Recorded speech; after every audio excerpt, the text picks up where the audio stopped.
Alex and his team are more proficient than they ever have been in the past at turning out awesome quests. They're only getting better at it every day. So I think it's going to be a lot more fun to go through the old world again with a new character. And also, we get to ditch some of those things like agility spirit boots that we had as quest rewards.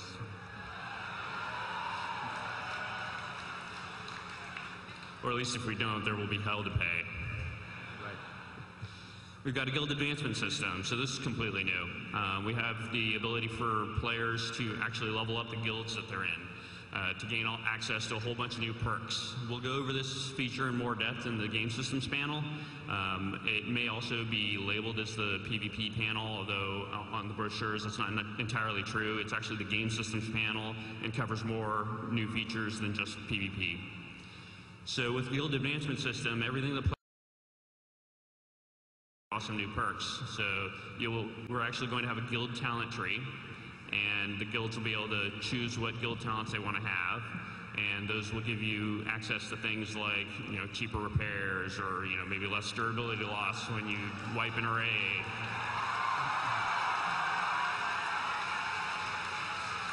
Also give you some nifty new things like mass resurrection, ability to resurrect your guild after it wipes horribly.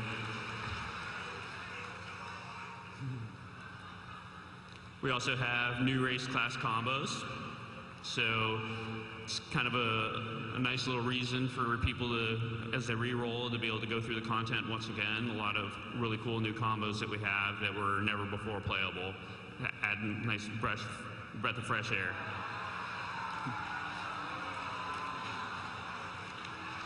So let me just be the first one here to say, holy cow.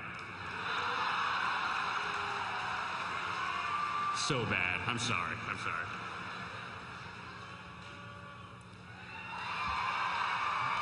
The gnomes, finally self-sufficient. Able to play exclusively with their own kind if they so wish.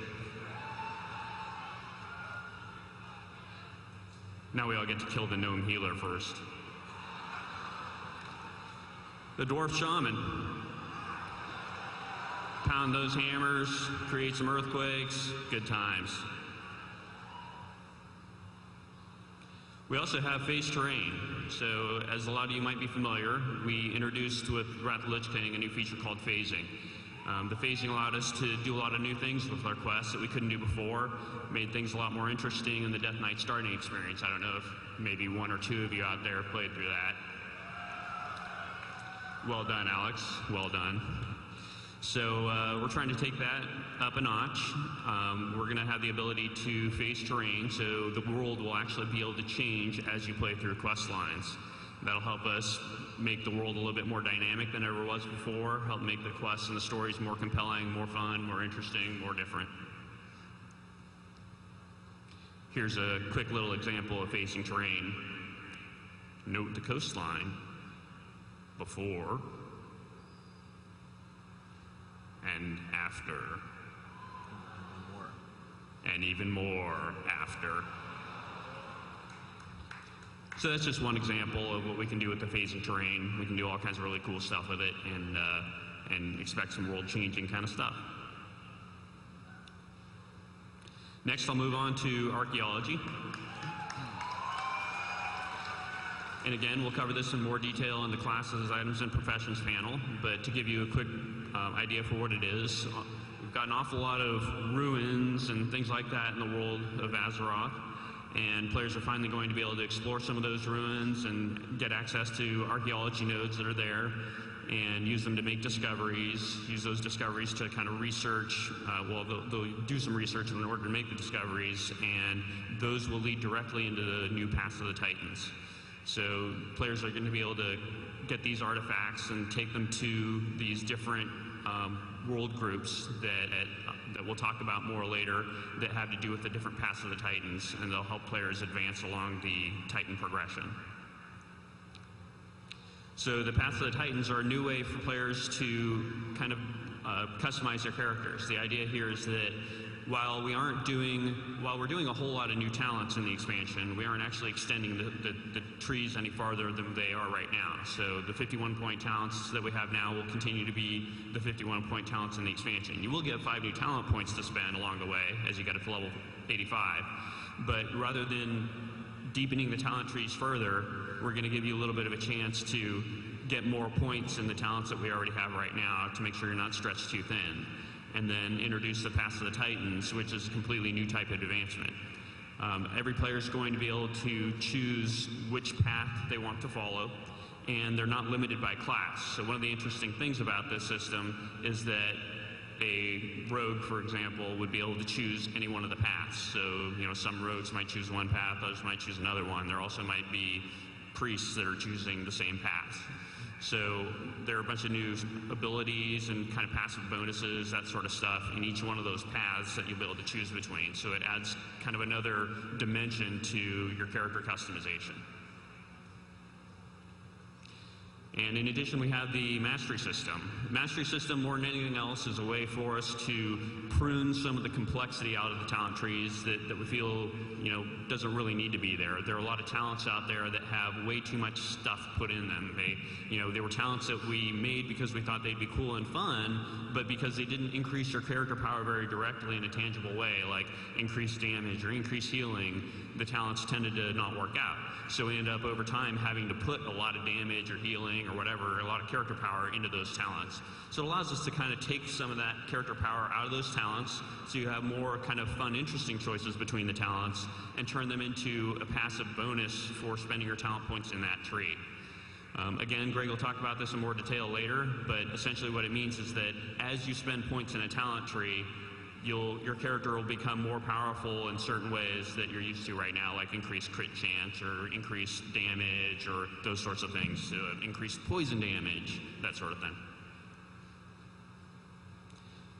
In addition, we have an awful lot of new content. So, of course, to go with all these zones, we have a lot of new dungeons, we've got new raids, new creatures, quests, items, the whole shebang. So all that stuff that everybody's used to. And with that, I'm going to actually turn it over to Corey to talk about that a little bit more detail. Hey guys. So I'm going to get into some details about the new zones and a little bit more details also about how exactly we're changing some of the classic zones. So as you saw earlier in what we've been talking about, the Cataclysm affects everything on Azeroth. We plan to actually hit every single zone in the game. Now, that doesn't mean that every zone's going to get the same level of change. It's all going to be a little different. Some zones might get a little more, some might get a little less, but you're definitely going to see new things everywhere that you go.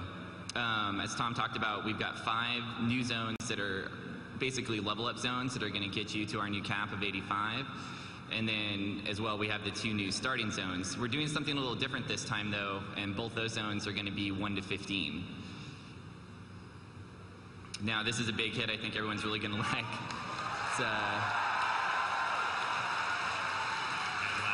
You're going to be able to fly everywhere in Azeroth now. We're planning no restrictions, no not flying over Wintergrasp anymore, none of that. You're going to be able to go wherever you want. Yeah. So as I was mentioning before, we have different scales of change. And so, like you saw in the video, some zones are really affected by the Cataclysm just based on where they are in their locale. Some zones will have a smaller effect. For example, something like Elwyn won't be changing a whole lot. There'll be different quests, there'll be new quest flows and different things, but then you look at a zone like Barrens, it's been completely sundered in half and split into northern Barrens and southern Barrens, so it's been really affected. One thing that this does, we're actually going to change the level flow for the entire leveling experience from 1 to 60. So a zone that you might know now as a level 20 zone might end up being a level 40 to 45 zone. And as we mentioned, everything in the old world will be flyable. The mobs are out there leveling up as we speak. Yeah, they're working on it right now.